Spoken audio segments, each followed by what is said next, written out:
कि जो इस्लाम को ना माने या जो काफिर है उसे मार दिया जाए, काट दिया जाए, उसके फैमिली को लूट लिया जाए, क्या ये किस हद तक सच है? और क्या उसको इस दुनिया में जीने का हक नहीं? माशाल्लाह भाई साहब ने बहुत अच्छा सवाल किया।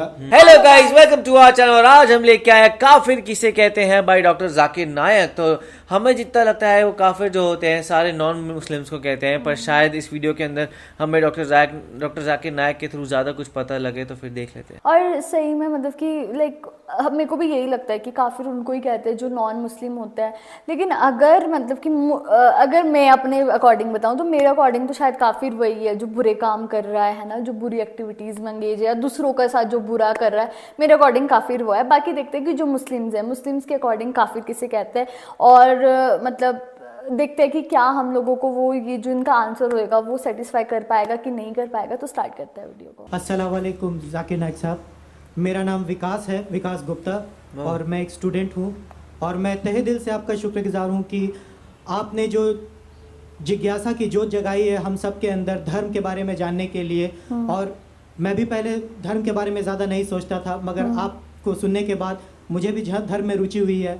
और अब जब मैं कुछ जानने लगा हूँ धर्म के बारे में, तो मेरा आपसे सवाल ये है कि मैंने एक शब्द सुना है काफिर। तो ये काफिर शब्द जो है ये ईश्वर को ना मानने वालों के लिए है या इस्लाम को नहीं मानने वालों के लिए है? वाह, ये बहुत अच्छा क्वेश्चन इन्होंने बोला। सवाल तो हमेशा पूछता है काफिर क्या, इसका सवाल जरा और अच्छा है माशाल्लाह भाई साहब का, कि काफिर का मतलब वो जो ईश्वर को नहीं मानता है, कि काफिर का वो मतलब है जो इस्लाम को नहीं मानता। हाँ। सही बात। काफिर का सही मतलब है जो सही ईश्वर को नहीं मानता है। अगर आप गलत ईश्वर को मानते तो भी काफिर है।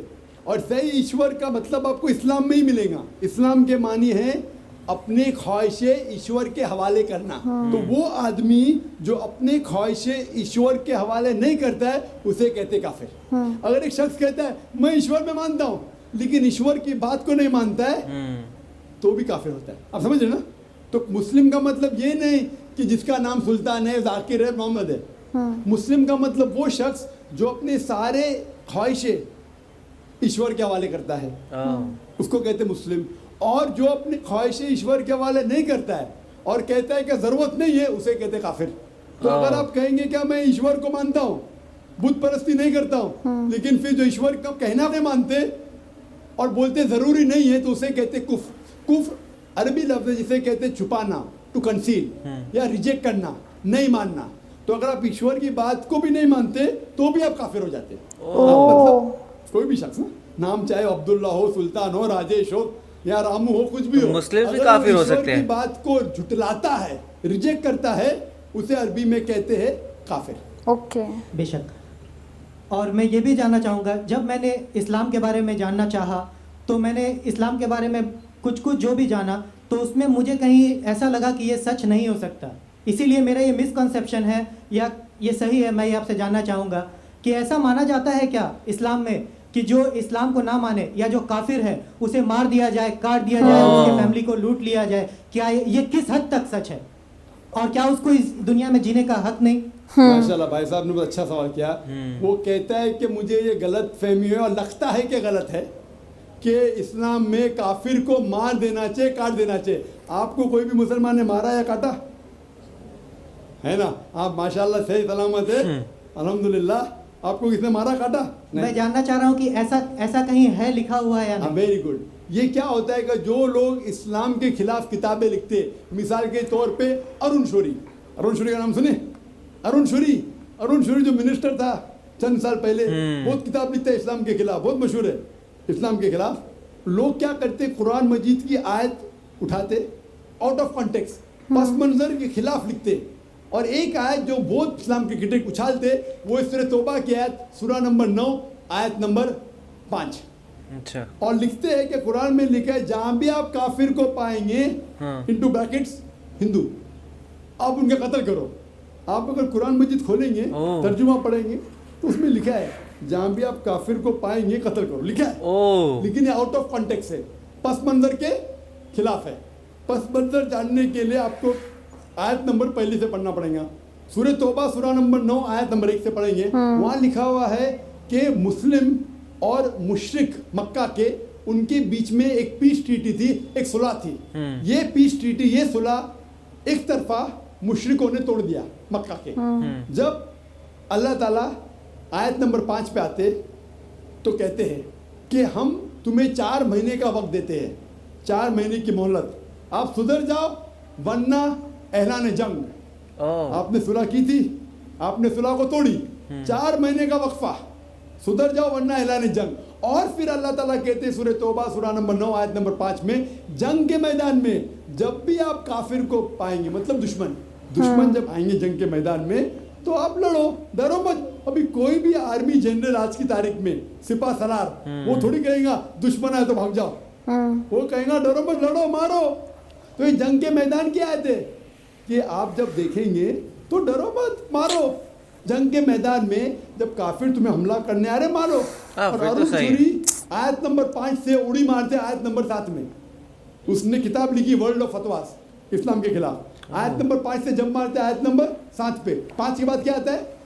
6 को खा जाते। क्यों? 6 में उसका जवाब है, उसके बीमारी का जवाब है।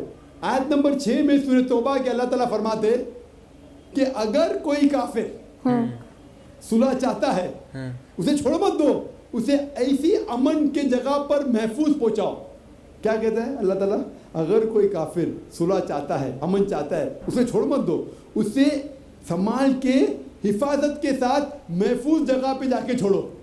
Escort him to a place of security. आज का सिपा सलार सबसे दयालु क्या बोलेगा? दुश्मन को जान दो। यहाँ अल्लाह ताला कहते सिर्फ छोड़ो मत, ऐसी जगह पे लेके जाओ हिफाजत के साथ जहां वो महफूज है। समझ रहे? क्या बात। तो ये कुरान की आयत है। तो इन लोग पसे मंदर के खिलाफ कोट करते, और जहां भी जिहाद की आयत है, जंग के मैदान में जब आप मिलते गैर मुस्लिम से, वो आपको कत्ल करने आ रहे, कत्ल करो। उसके बाद फौरन आप पढ़ेंगे सूरह अनफाल सूरा नंबर 8 आयत नंबर 60 के बाद 61 में लिखा है अमन बेहतर है।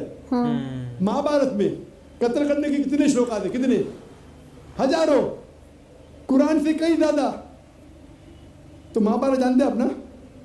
जब मैं हिंदू से पूछता हूं महाभारत में झगड़ने के कितने, लड़ने के कितने श्लोक है, तो वो हिंदू मुझसे कहता है के खिलाफ मैं कुछ नहीं कह रहा, क्योंकि हमारे धर्म में भी धर्म युद्ध है। सुनिए मेरी बात ना, धर्म युद्ध है बराबर।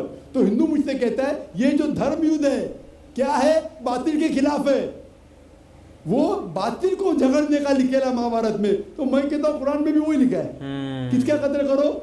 जो धर्म के खिलाफ है, टाइम को लेके। धर्म युद्ध मतलब हक और बातिल के खिलाफ झगड़ा। तो बातिल को कत्ल करने का लिखा गया महाभारत में, वही लिखा है कुरान में। और भगवत गीता, भगवत गीता जानते? सबसे ज्यादा पढ़ी जाने वाली किताब भगवत गीता। श्री कृष्ण अर्जुन को सलाह देते हैं। अब जब भगवत गीता पढ़ते हैं चैप्टर नंबर 1 भाग नंबर 1 श्लोका नंबर 42, 43, 44, 45, उसके अंदर अर्जुन कहता है, झगड़ा होता है अर्जुन पांडवास और कौरवास। पांडवास 5 भाई, कौरवास 100 भाई। अर्जुन जंग के मैदान में हथियार को जमीन पे रखता है और कहता है मैं जंग के मैदान में निहत्था मरना पसंद करूंगा बनिस्बत अपने रिश्तेदार से झगड़ा करूं। उसके फौरन बाद चंद श्लोक बाद भगवत गीता भाग नंबर 2 श्लोका नंबर 2 और 3 में श्री कृष्ण कहते, क्या कहते? ए अर्जुन, तू बुज़दिल कब से हो गया? ये गलत ख्यालात तेरे दिल में आए कैसे? तू नपुंसक कैसा हो गया? इंपोर्टेंट। श्री कृष्ण अर्जुन को क्या बोलते हैं? इंपोर्टेंट, नपुंसक। कौन कह रहा है?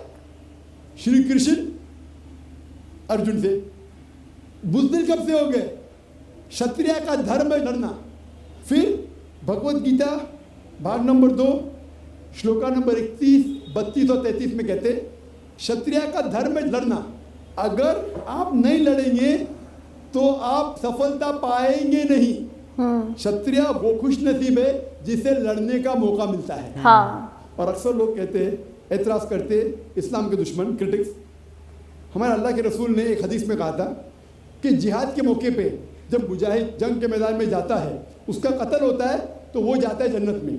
लिखा है सही बुखारी में किताब जिहाद जिल्द नंबर 4 हदीस नंबर 46 कि जंग के मैदान में जब मुजाहिद जाता है, उसका कत्ल होता है तो वो जाता है जन्नत में। अगर वो जिंदा वापस लौटता है तो उससे दुनिया की दौलत मिलती है। अक्सर लोग बोलते कैसा मजहब है, लड़ने पे कत्ल करने पे जन्नत जाएगा, गलत मजहब है। लेकिन भगवत गीता पढ़ेंगे भाग नंबर 2 मंत्रा नंबर 37 श्री कृष्ण कहते अर्जुन से, ए अर्जुन उठ के लड़, अगर तेरा कत्ल हो जाएगा तू सड़क में जाएगा, अगर जिंदा वापस लौटेगा तो उससे दुनिया की दौलत मिलेगी। हूबहू जो अल्लाह के रसूल मोहम्मद सल्लल्लाहु अलैहि वसल्लम कहते हैं सही बुखारी में, वही भगवत गीता में लिखा है। तो अरुण शूरी जब तनकीद करता है कुरान के बारे में, उसने खुद अपनी भगवत गीता पढ़ा ही नहीं। अरुण शूरी ने महाभारत भी शायद नहीं पढ़ा।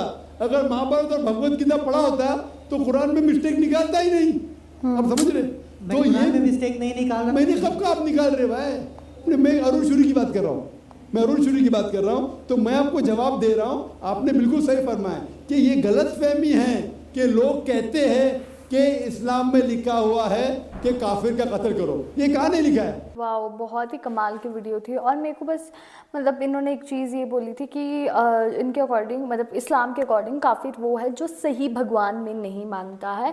और इन्होंने मतलब कि जो भगवत गीता है उसका भी एग्जाम्पल दिया कि जैसे उन्होंने बोला है कि जो भगवत गीता उसमें भी ये लिखा है कि श्री कृष्ण अर्जुन को कहते हैं कि तुम अपना कर्म करो। मतलब कि जैसे कि अगर तुम लड़ाई नहीं करोगे, ऑब्वियस सी बात है ना, उस टाइम ऐसे होता था जो क्षत्रिय होते थे उनका काम लड़ाई करना होता था। अगर वो युद्ध नहीं करेंगे तो मतलब वो अपना कर्म नहीं करेंगे।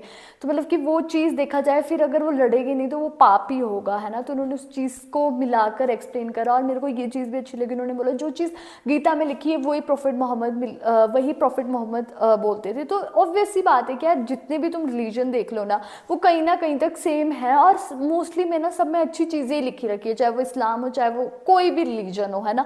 सब में अच्छी चीज़ें लिखी है और सबने यही बोला है कि आप कैसे एक अच्छा इंसान बनो। और जो हमारे जो स्क्रिप्चर्स है वो इसलिए बना है ताकि वो, यार मेरे को ऐसे लगता है कि ताकि आप देख लेना इतने टाइम से ना, मतलब कि जैसे आप भगवत गीता को उठा के देख लो तो उसमें जो प्रॉब्लम्स आज हम लोगों को फेस करनी पड़ती है वो उस टाइम इतने सालों पहले के लोगों को भी वही प्रॉब्लम्स फेस करनी पड़ती थी। और उस चीज़ का सबका सोल्यूशन भगवत गीता में लिखा है।